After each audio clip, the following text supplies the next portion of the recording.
Hey, good morning, you guys. Welcome to the Blackout live from New York with your host, Tasemere. So glad to have you guys here today as we jump into some amazing topics that I have here scheduled for us to break into. But before we get into that, I wanted to just give our viewers, some new and some who know me, a little background on what this segment is about. So, the Blackout Live from New York with Tajmir's purpose is to celebrate Black folks across the diaspora and to have an open dialogue about Black economics, how we reimagine trends in business and explore the magic that we have. Today, I wanted to jump into about 4 topics that I'm hoping that we can have some dialogue around. One, a historically Black college in South Carolina has made its tuition free for this upcoming academic school year. What does that mean for its student body? So excited to share this information with you guys, as well as $6 million have been offered to Black-owned businesses via the MBA by grants. Black farmers are left out of the USDA, and digital healthcare platform gets backed by Serena Williams and others. So I hope you guys are interested in just diving in. Let's jump in. Here's an article. If you aren't familiar, I like to show where I get my resources from so we're all on the same page. I'm going to share my screen so we can jump right into the university that has made tuition free for incoming students. So here we go. Historically Black college in South Carolina offers free tuition. So basically this article, just to give you a summary, is about a school in South Carolina called Clinton College has made its tuition free for all incoming students, even students that have already been going there. So they at first were talking about making it about 50% off, right? But then they decided to just make it completely free because they didn't want people not to go to school because they couldn't afford it. In addition to that, they are giving all their incoming students a new Microsoft Surface tablet. When you get deeper into the numbers, basically this is what it looks like. For a semester, it's $4,960, while for a full year is $9,920. Students that would like to live on campus will still be responsible for their room and board. However, if students want to just stay where they are or live off campus, they can still take their courses free of charge. I think that this is awesome. I'm wondering how many other universities are going to consider making tuition free or lowering the price of admission into these schools, since we all are dealing with the backlash of COVID. And in some states, COVID cases are rising. So we know that that is already affecting folks' economic stability. So I'm really interested in understanding how that's going to grow more. I think that this is amazing, especially for Black students, because we know that usually Black folks have a difficult time paying for tuition, and room and board can be very costly.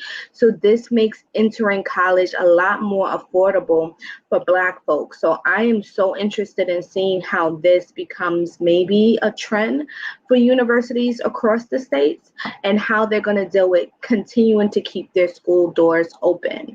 Now I wanted to jump into the NBA and some grants that they were giving out, and I wish I would have known about it, so we could have talked about it a little bit earlier.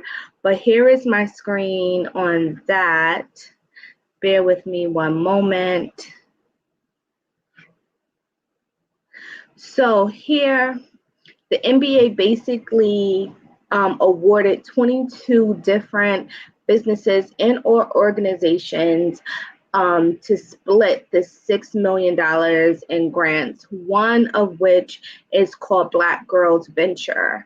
And then you have a little write-up about how Black Girl Venture was actually kind of like became a business idea in general, and a little bit about what they wanted to do with the money. I hope you guys can see my screen here, but I think that this is awesome. I think that having big franchises such as the NBA starting to put their money where their mouth is when they're speaking about how can they best serve the population of just Americans in general, but more specifically Black Americans, because this is what we discuss on this channel. I wanted to really dive into this. I think that this is awesome. Hope that they continue to do this. I hope that this isn't just a one-time experience where they're going to be giving away $6 million this one time and then they kind of like felt like they've done their duty and they don't have to do it anymore. Interested in seeing that the NFL is going to try to match that in some kind of way. Really want to know more specifically, how will this help micro entrepreneurs? And when I mean micro entrepreneurs, I mean everyone doesn't have big platforms. You know, Black Girls Venture has become a really notable platform over the years. And so we still have a lot of mom and pop shops. We still have a lot of entrepreneurs that are just budding and becoming inspired to do things in their homes. So how are we going to get money to the everyday entrepreneur? Really interested in seeing if there are going to be any initiatives around that. But kudos to the NBA for even taking the first step and giving out $6 million across 22 organizations that focus on Black entrepreneurship and or youth. So totally excited about that. Want to know what you guys think about it. Do you think the NBA needs to continue to do these kind of initiatives? Are you hoping that other franchises such as the NFL might jump in and want to put money behind Black entrepreneurs? And do you think that we need to be focused just on Black entrepreneurship, or do you think it needs to span across education, maybe police reform, maybe, and other kind of social injustices that we can try to equal the playing field? Definitely let me know what you guys are thinking in the comments so we can have a discussion about it. As we move into the next topic, which is more around Black farmers. Now, if you've been with me for a few weeks, you know that a few weeks ago, I spoke about Black farmers, basically FEMA not allowing Black folks in the South to submit applications and be awarded services that they needed. And so now we are talking again about what's happening with Black farmers in this light. So let me just share my screen with you again so we can delve into what the situation is and what the Biden administration is saying they would like to do about it. So here's the article. Black farmers are still left out at USDA. When you break into or dive into the article, you're getting some statistics around applications. And so basically from the first paragraph, you can see that Black farmers are and their advocates think that Joe Biden's plan to basically forgive loans to farmers of color is helpful, but they think that it doesn't go far enough. And one of the challenges that they are bringing up is the bias that they have when they're even filling out applications, right? And so this is the bulk of it right here. They're saying that when they fill out applications for loans to pay for land or equipment or repairs, they don't get an acceptance rate similar to white farmers. So Black farmers, about only 37% of them are accepted, while 71% of applications of white farmers are accepted. And so while forgiving the loans are helpful for a Band-Aid, it doesn't really help them sustain their business in farming in general. And so basically the article is kind of like pushing for some more backing, some more support, some more legislation around helping Black farmers and how to save Black farmers, which is a really big deal. You know, there are Black farmers out here that are growing crops and they are having a hard time selling their crops to make profit. Sometimes they're losing a lot of money. This is their land. They also are being I want to say kind of pushed out and forced to sell their land to other farmers in the neighborhood or even in the industry because they just can't keep it. And we know that land is priceless here in the States. And so not being able to hold on to your land means that you have less legacy wealth within your bloodline. You also don't have land to just build what you would like to build on it. And so this needs to be brought to the attention of a lot of power brokers that can really make this happen. We also know that Black farmers are just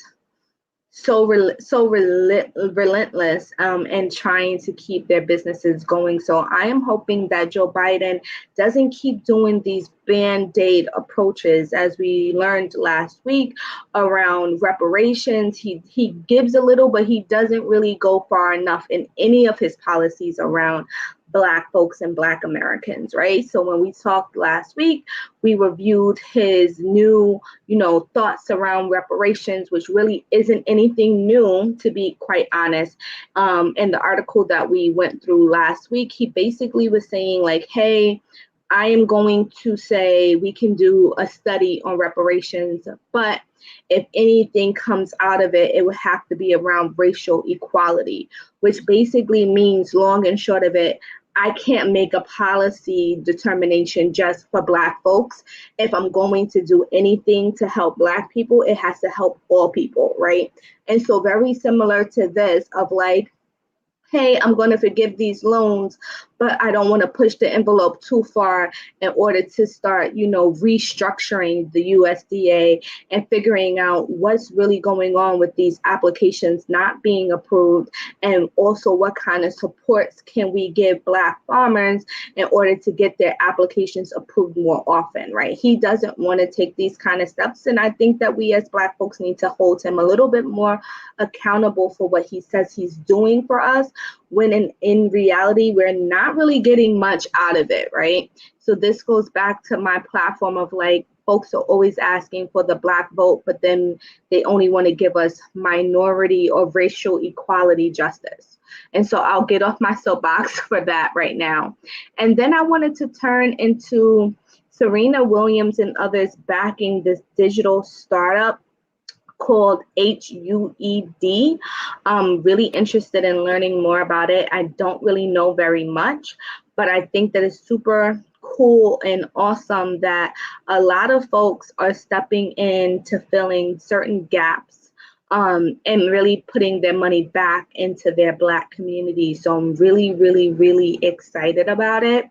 And so here we go. Kimberly Wilson was aiming to create or connecting patients with Black and Latinx healthcare providers. And she recently raised $1.6 million in seed funding led by women venture capitalists. This is awesome. If you guys are following Black entrepreneurs as it relates to seed money, you know that this is extremely difficult to do. And so just to give some background here, when you have certain platforms or businesses that you want to create and you don't have enough money to do it, you usually want to try to get angel investors or investors in general to kind of, back your idea. And so it has been very difficult for Black entrepreneurs to get angel investors, and even more difficult for Black women to receive funding and investors to kind of help move their idea along and provide it with additional support. So super excited about it. So this is some of the people that decided to back her, Serena Williams. We have Black Founders Matter. I think that these are great folks that will really have platforms in order to push this idea further and hopefully get it in the hands of everyday folks, which is hard. Apps and telemedicine now has become the way that we now engage in healthcare. And so being able to find doctors that look like you is very important to the different healthcare issues that you may be experiencing. So I'm super excited to jump into that and to learn a little bit more about what she is doing. I don't really have much else for today. these were my articles that I kind of wanted to delve into a little bit more. I don't like to, spend a lot of time just talking about my own thoughts and ideas, because that's not what I want this channel to be focused on. But if you guys definitely have any topic ideas, suggestions, things that you would like us to delve into a little bit more, definitely feel free to send a comment on any one of these videos. Also, shout out to Donnie Glover from Be More News, who definitely has been an advocate in pushing me to do these segments and giving me a platform in order to share my ideas and my thoughts with you guys. So super grateful to him.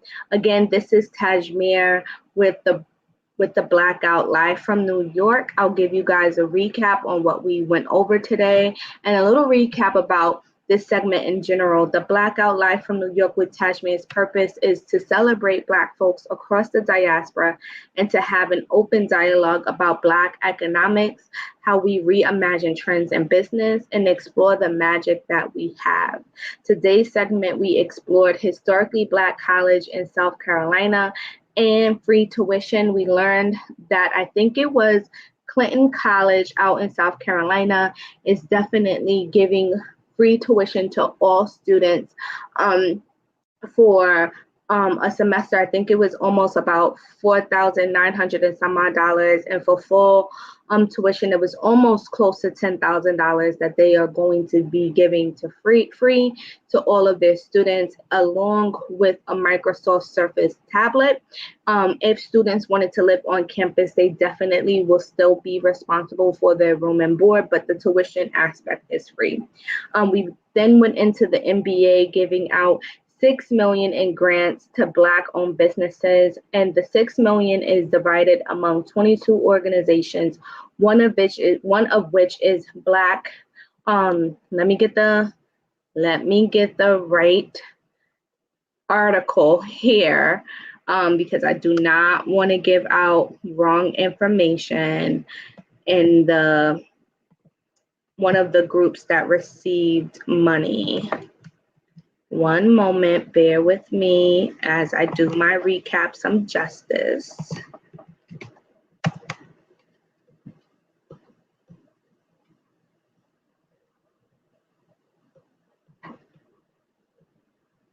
Black Girls Venture was one of the recipients of this funding, sharing $6 million among 21 other groups. We then went into Black farmers are still being left out of the USDA and Joe Biden's lack of policy around that, where he's only forgiving some of the loans that they have, but being very reluctant to really push the envelope. And lastly, we talked about the digital healthcare platform. HUED lands $1.6 million in funding from Serena Williams, amongst others. This is Tasemere coming live from New York with the Blackout. Looking forward to chatting with you guys soon. Talk to you soon. Ciao.